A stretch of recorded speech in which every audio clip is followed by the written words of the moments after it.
folks, Sarah here, Forest School Taster Tuesday again. So what I've been thinking about this week is all the flowers that have been starting to come out in the hedgerows and fields and in your gardens. And I thought we might make some magic flowers today. You're going to need some paper. Any paper will do.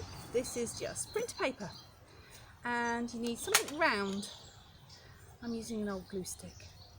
Okay, so what you do is hold your glue stick onto your paper and draw around it like this, all the way around.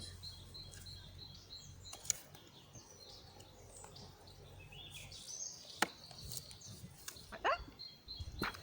Okay, then you need to mark out the distance from that circle you've drawn, the diameter of the object away from there. So you put it on the edge and you mark that out.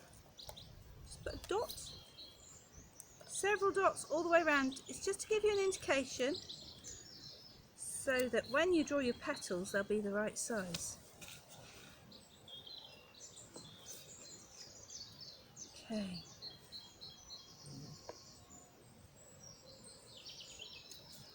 Like that.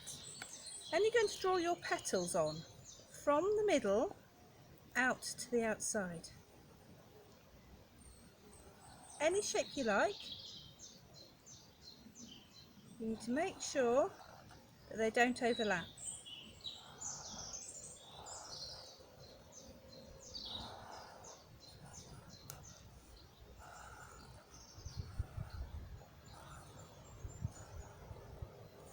Okay, like that.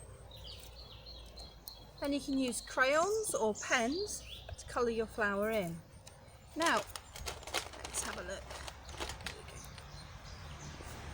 Real flowers quite often have little lines on them if you look closely. And that's because the reason that the plants create flowers is so that they can be pollinated. And the pollen is transferred from one flower to another by bees or other insects like butterflies or flies. And these little lines are like little runways on the petals to show the insects which way to go to get to the pollen. Now, although some insects do eat pollen, like bees, they collect pollen, the flower gives them a prize for collecting that pollen, a little reward, and that's the nectar. And a lot of insects, that's what they're going there for, is the nectar. They just happen to collect the pollen on the way, and then they'll fly to another flower and take that pollen with them, and that's what pollinates the flower. Okay, so when you've done your petals like that, with these lines on, if you've got one of those extra special pens that does ultraviolet, you could use ultraviolet as well, because a lot of flowers, if you look at them under ultraviolet light, you'll see extra patterns on them which help the bees and insects to find the centre. Now, in the centre of the flower, you can either write a message or you can colour it in. I'm just going to colour this one in.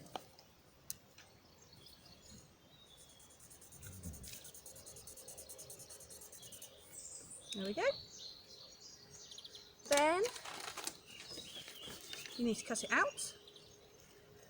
Try and cut along the lines as carefully as you can, but don't worry too much if you go outside of the lines.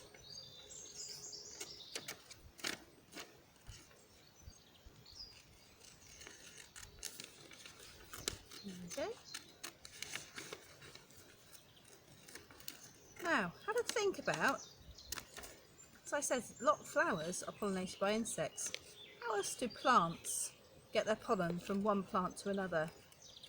Do you think? I know some of you will know. Maybe ask an adult in your family how that might happen. A lot of grasses pollinate this way, and a lot of trees as well. At the moment we're getting a lot of tree pollen, and if you suffer from hay fever, you might be a bit sneezy and a bit blurry-eyed and itchy. Hopefully not. There's our flower. When you've got your flower like this, what you need to do is you need to fold each of the petals in to the middle.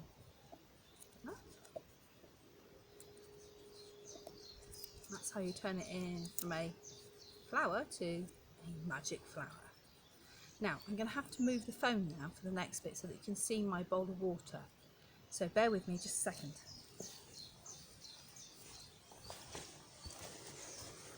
Okay, here we go. Hopefully I put the phone down like this and you can see my bowl of water here. Okay, so here's our flower, and what you need to do is you need to pop it onto the surface of the water, petal side up. Okay, we'll see what happens. Here we go. Hopefully you'll see the petal start to move. Can you see that one starting to move? I've got some others here. Let's see whether these will work as well. Oh, here we go. Now, have a think about why the petals might be opening. What's happening to the paper? Can you think? Have you got it? So what's happening is the paper is absorbing water and the fibres in the paper are swelling up, and as they swell they get bigger and they push the paper apart, and that's what opens it up like that, and that's what creates our flower. And as you can see, these flowers, when they get quite close together, they really want to go next to each other, like these two here, look. And that was always a problem for warships, especially in the days of sail, because when they got really close to each other they would end up bumping into each other, and that could be a problem. The ship that you're close to is the enemy. Sometimes the flowers don't always open up as easily as maybe they might. Sometimes they need a little bit of help. Don't worry, if they don't work, just dry them out and have another go. So here we go. Oh, this one's got a message on it. I wonder if I can help it out a little bit and see if we can see its message. Oh, that's a good message to have. Stay home. What's this one? It's got a message as well, but it's got a bit soggy. Let's see whether we can help it out. A bit like we're doing by staying home, helping out the NHS. And there it is there. Well, enjoy your flowers, and like I say, when you've had enough of watching them floating in a pool of water, just dry them out, fold them up, and then you can have another go. That's magic flowers for Forest School Taster Tuesday. So stay home, and that helps us to protect the NHS. See you soon. Bye.